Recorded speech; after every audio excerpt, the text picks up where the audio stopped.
I'd classify our business as being in peak performer. I run a residential construction company. We grossed about $4.5 million last year. Way to go! Yeah, did well. We're enjoying that place. But I'm in a place where, and I have been thinking about it for a lot of years, but I really am looking for to build heritage. And I've got older kids, but to be honest with you, I reflect on where you're at, and I look at what you've accomplished with your family, and that's my question. Is like, how does that happen? It's certainly not magic, and there's certainly a lot of things that are in the background that I'd love to say, okay, that journey was smooth, but I'm sure it wasn't. No. So I never as smooth as it looks from the outside with the lights on. But they want nothing to do with it. But I'd like to know, what does it take to maybe encourage that? So what are some things? Oh, they don't want anything to do with the construction business. Yeah, they're like, construction, Dad. We don't want nothing to do with it. And I try to explain to them, Dad's not in a truck anymore. I don't, that's not the way it works anymore. Yeah. So how many kids have you got? I have 4. How old are they? 28, 26, 22, and we were foster care for a while, so I have a 12-year-old. Okay. And what do they do for a living? 28-year-old just got his master's degree in accounting. He's in Virginia and has no interest in the business. He likes where he's at. Mm-hmm.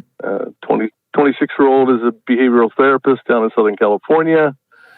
He's got a lot of aptitude and possibility. There's a lot of unique ability there, but he's not interested. 22-year-old, she's a rock star. She's just graduating from Biola with a degree in some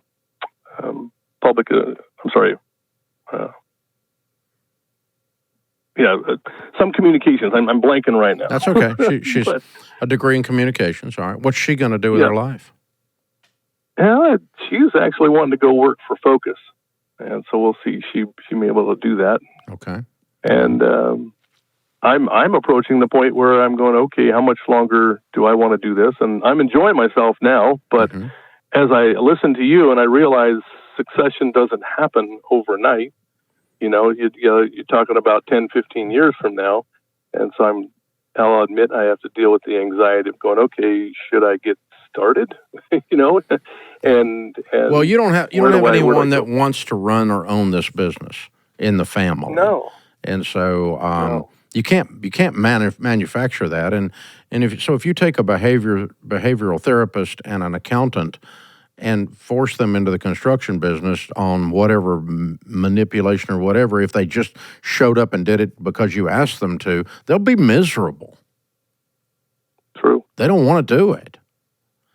So that's not succession. I mean, the kids that are involved here they want to be here. It's like they enjoy what we do, and Rachel enjoys being on the stage and on the air, and is in her zone. It's in her gifts, and my son Daniel's wired a lot like me entrepreneurially, so he loves this. I mean, we had lunch today talking about how much he loves it. So, but you don't want to have them come in and be miserable. No, that's not. So I think you're looking at some other type of exit to where a non-family member is your succession plan and buys you out as you head towards retirement. Maybe one of your senior people or a couple of your senior people or something like that. Yeah. How old are you? I'm only 52. Okay. I got plenty of time. Yeah. So I'm going to start watching for, because I think the best heritage feature is to hand it to somebody from within the business. Obviously, you could sell it to someone on the outside, and that would be usually a competitor would come in and would love to have your book of business, so to speak. And they'd probably be willing to pay a lot for it at some point. You're not there today, but that can be, that's a reasonable exit if you don't have any family members that want anything to do with it. So, but it is. May I ask, at what point in time did your kids connect with, or did you connect with the ones that are involved in the business, that's something that they wanted, that's something that they liked? Was it always that way, or was there a turning point? Well, the first thing was, if they were going to work around the business growing up in their teens and so forth, They had to work twice as hard as everybody else to be respected, and we told them that. So they were more like coaches' kids. They got the crud beat out of them. We made it hard. And then we said, do not come to work here unless you feel called to it, because it's too hard to do family business if you're not called to it, if you're not excited about it.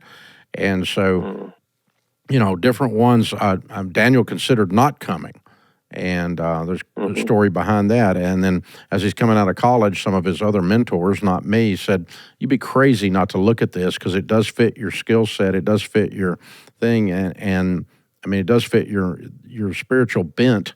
And so he felt like, okay, all right, I think I can come in here. And he overcame the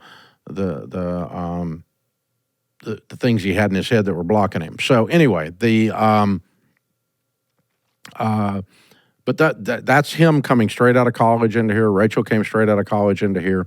My oldest daughter runs our family foundation and technically doesn't work here, although her offices are out of here. And she worked for a different place for a long time. And when I asked her to come run a brand new that I was just forming family foundation about 15 years ago, she said no. She said she didn't want to. She enjoyed working where she was. And about a year later, I'm still struggling along with the thing, and she said, I think I've changed my mind. I think God is releasing me from this other place, and I think I'm okay to come over there. So she initially didn't enter into that. And so, I don't know. I think you can say, guys, what I would probably do, yours are further along than ours were, in other words. And so, number one, I don't want you to come if you're miserable. I don't want you to come to make me happy. But I do want you to realize there is an opportunity here, and this is a large, very profitable business. And before I sell it to someone outside the family, I would want to make sure that any of you that want it would consider it. And that would just be a Christmas time, family discussion around the table. And go, guys, I love you, whether you come here or not, whether you work here or not. Right. And don't come and make yourself miserable to make me happy. That's not going to make me happy. I don't want to curse my children. But I do have a really quality asset here, and I don't want to just, hand off all of my hard work to someone outside my family when I have the opportunity to bless my children if one of you wanted to come in and run this thing. But if all of you say no, I'm going to begin the process now of looking for the replacement and groom them over the next decade or so. And I'm going to go ahead and tell you that now. So, I mean, it's. Well, I consider all of us have a mindset change. I don't know about you, but I've had multiple mindset changes as I've gotten older. And I look back and I go, I'm actually running this business and doing things I never thought I'd get to this place. And I just would hate for them to wake up a decade, 20 years later and go, man, I let Dad sell that. What was I thinking? I think you say that out loud. Yeah. And you say, you may wake up and say, I want to run my own business and not be an accountant. You may wake up and say, I'm going to use my psychological training to lead people and run a business. Right. You may wake up and say that, and I don't want you. I don't. If you don't, it's fine. And if you never come, it's fine. Please don't come to just make me happy. But I also don't want to. And then just say what you just said. Lay it out there. I think some of these things, if you just and I don't mind putting it in front of the whole group. Everybody's home for Christmas or Thanksgiving or whatever, and I just want to let you know, guys, this is not I'm not out here swinging a hammer. I don't touch a saw. Okay.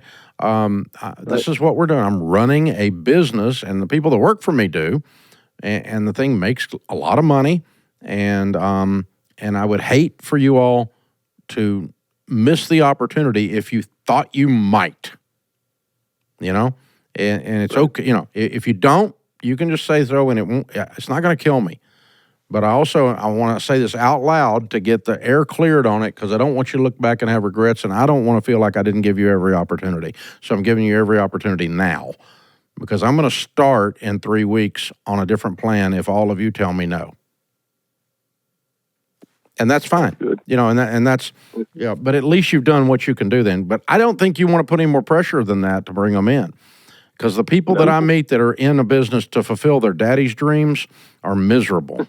I don't want that. They're miserable, and they suck at running the thing. Yeah, they can make a mess out of it, and that would break my heart. Yeah, anyway. And it makes a mess of their life. So you hurt your business and you hurt them, and both two things that you cared about. So you just don't go there. That's not a plan.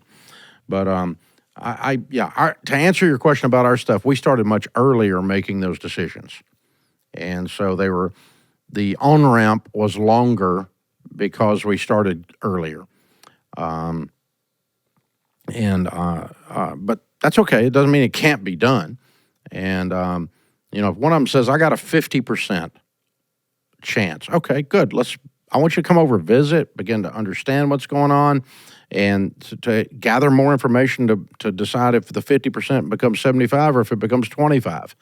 And if they raise their hand partially, they don't have to raise, and you can figure that out. And then at least you got a nibble on the hook. And, or if they just all give you a 0, then it's time to go a different direction for sure.